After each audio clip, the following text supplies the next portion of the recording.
درود و وقت بخیر.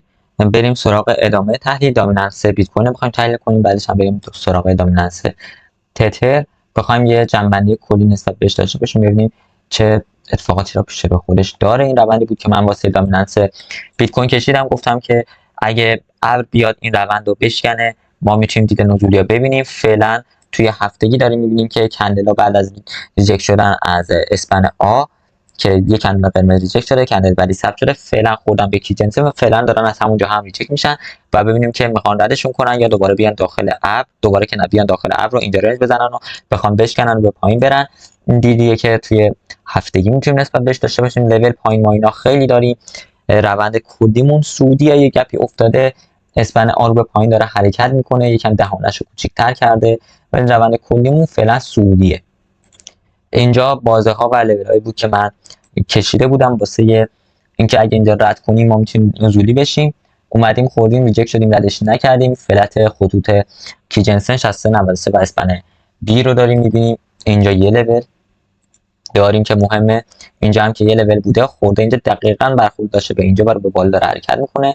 اینجا هم که یه لول مهم داریم، من اینا دیگه پاک میکنم که از شروع چارت بره. ما کف اینجا داریم، ما رو کف تغییر میکنه ولی دیگه من اینو پاک میکنم. بهتره اینجوری بکشمش که همچین بزرگ میشه. نه، بذار پاکش میکنیم، بعدا اینجا رو در نظر میگیریم واسه خودمون. بذار یه خط زرد بندازم که مد نظرمون باشه، اینجا مهمه.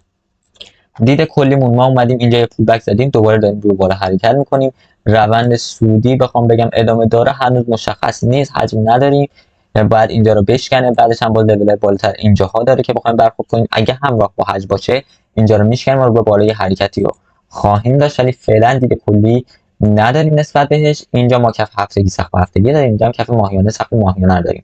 اینجا داریم دوباره کف ماهیانه رو به بالا میشکنیم و سقف هفتگی هم هست. بیاد اینجا یه پول بک بزنه رو به بالا حرکت کنه، لول بالاتر رو میتونیم نسبت بهش توی دامیننس بیت کوین ببینیم. قبلش دیدی نداریم. خطوط پیوت پوینت آپدیت کنم، کلا نداریم خطوط پیوت پوینت اینجا، پس آپدیت هم نمیکنم. بریم 4 ساعته. ما اومدیم اینجا برخورد داشتیم، ریجکت شدیم، اومدیم پایین، یه پول بک یا به فلت اسپن بی زدیم، حرکت ادامه دار یا نداریم. فعلا رو به پایین یک کراس سعودی بالاخره دارن انجام میدن، بالاخره که یعنی جایی که به انجام بدن حذف 4 ساعت اوکی، یک کراس سعودی انجام شده. روند دامیننس بیت کوین انگار سعودیه، یعنی پس ما اگه همراسته با خود بیت کوین که تحلیلش کامل واسهتون گذاشتم، پس میتونیم دید سعودیا داشته باشیم. فعلا دید سعودی هستیم نسبت بهش تا ببینیم در آینده میتونه چیکار کنه. کندل 4 ساعته هم نیم ساعت دیگه بسته میشه. اینجا یه لول مهم هستیم، ولی اگه اینجا رو بشکنیم و حجمم همراه باشه و مثلا پرقدرت هم بشکنیم میتونیم لول بالاتر رو ببینیم. 2 ساعت هم همینطوره، دیتای آنچنانی نداره. یه گپ اینجا افتاده، این گپ شاید اذیت کننده باشه. ابرم که قرمز بوده تازه داره سبز میشه، این ابرم یکم اذیت کننده هست، همراستایی باید باشه. یه شیب بدی تنکن گرفته، شیب کیجن هم که معقوله، یه 2 ساعت تقریبا بده. پس با شکست همین جاها تقریبا 57.40 در نظر داشته باشید که میتونیم موقعیت داشته باشیم تا حالا تارگت بالاتر یه لول اینجا و تارگت های حالا بالاترش که میشه اینجاها تقریبا 60% که خیلی زیاده. ما توی 15 دقیقه نمیتونیم میکنیم اگه به شرطی که بیت کوین ریجکت نشه، از حالا این سقف ریجکت نشه، رو به پایین حرکت نکنه، رو به بالا بخوایم حرکت کنیم، رو به پایینش هم بخواد حرکت کنه که اگه دامیننس سعودی باشه ما بعد خود بیت کوین رو تمرکز داشته باشیم، مگر آلت‌کوینایی که به پیر بی تی سی نزولی ترن و میتونن موقعیت های شورت بهتری یا بهمون بدن. خود بیت کوین انگار خوب نیست.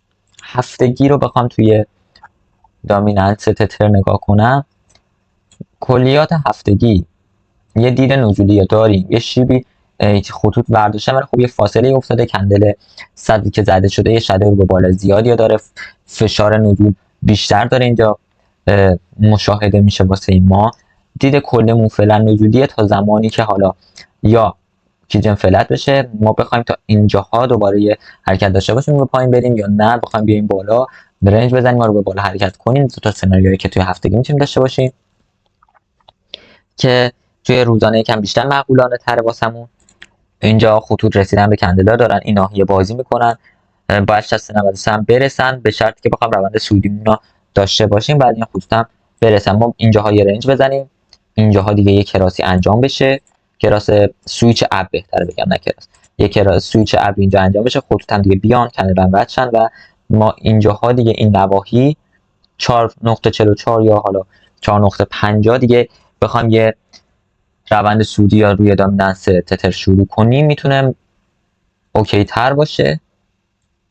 فعلا توی 4 ساعته ما زیر ابر سبزیم، فلت اسپن بی و فلت 63 و 93 را داریم. اینجا هم ریجکت شدیم، دو حالت داره واسمون، اینجا که رد کنه که فیکش میکنه که مثال نمیزنم دیگه، اینجا رو بخوایم رد کنیم قوی پرقدرت باشیم لول‌های بالاتر میتونیم ببینیم، رو به پایین هم که میتونیم تا اینجا حرکت داشته باشیم، پرقدرت باشه میتونه این لول هم رد کنه، حجمم نداریم. اینجا کلا لول مهمیه، اینجا رو بعد پرقدرت رد کنه. حالا باکس بزرگه ولی وقتی بیاد بشکنه ردش کنه دیگه واسمون باکس هم تداعی میشه.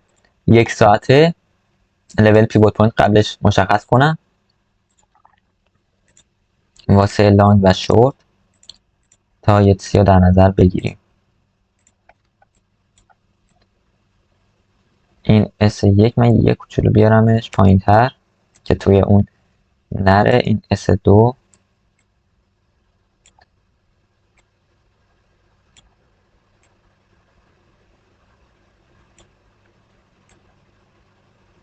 و اینجا خطوط پیوت پوینت رو خاموش کنم که 4 مشخص بشه و لول توی 1 ساعته بهتون بدم.